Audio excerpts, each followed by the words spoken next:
Para ni mga palangga sa mga nahigugma bisan nasakitan na.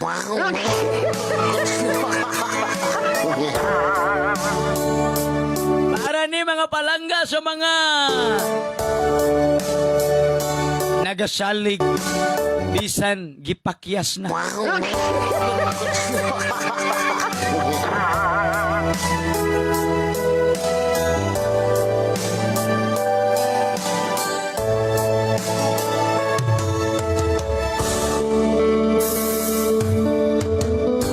Dili magdugay ang kaligot-got ug pagdumot sa kasing-kasing kun naa nimo ang gugma.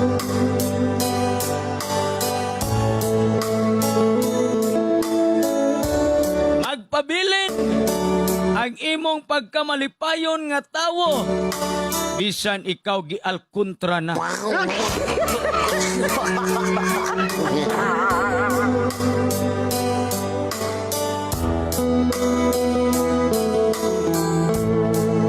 Dili ka mawad-an og paglaom. Dili ka mawad-an og kusog nga mopadayon sa imong mga paninguha. Kung ang gugma naa sa imong kasing-kasing ug huna-huna.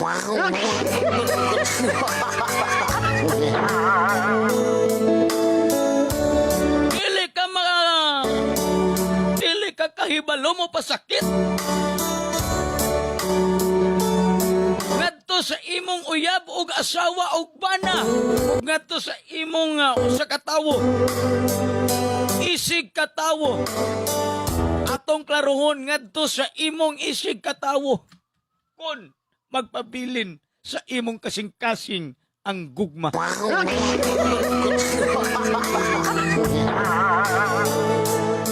Mamahimo kang mapinanggaon. Respetado, mainampingon sa mga lihok mo. Tungod sa imong gugma.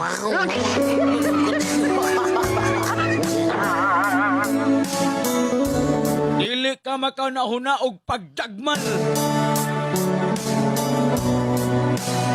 Sa imong gimahal. Kana imong gipangga tungod sa gugma.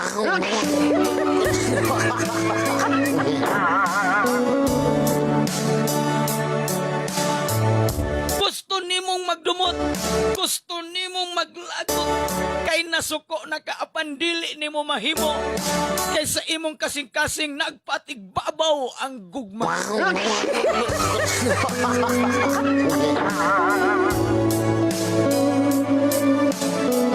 Gusto na nimong mubiya sa imong mga higala, sa imong uyab o sa imong asawa. Dili nimo mahimo tungod sa gugma.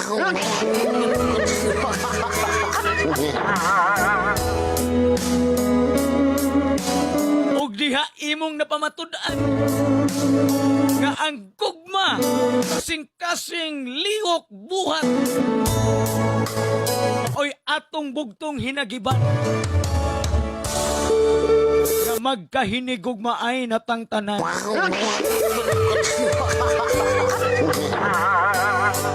Dili lang sa imong asawa, sa imong pamilya, dili sa tanan nga mga katawhan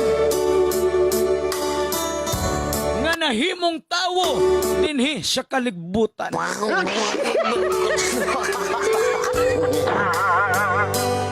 Ay, Ginoo.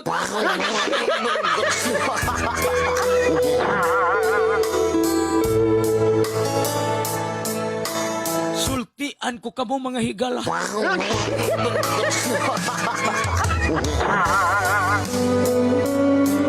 Na kun aduna kay gugma,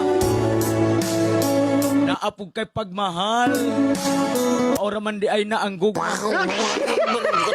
Naa kay pagpangga, respeto, salig.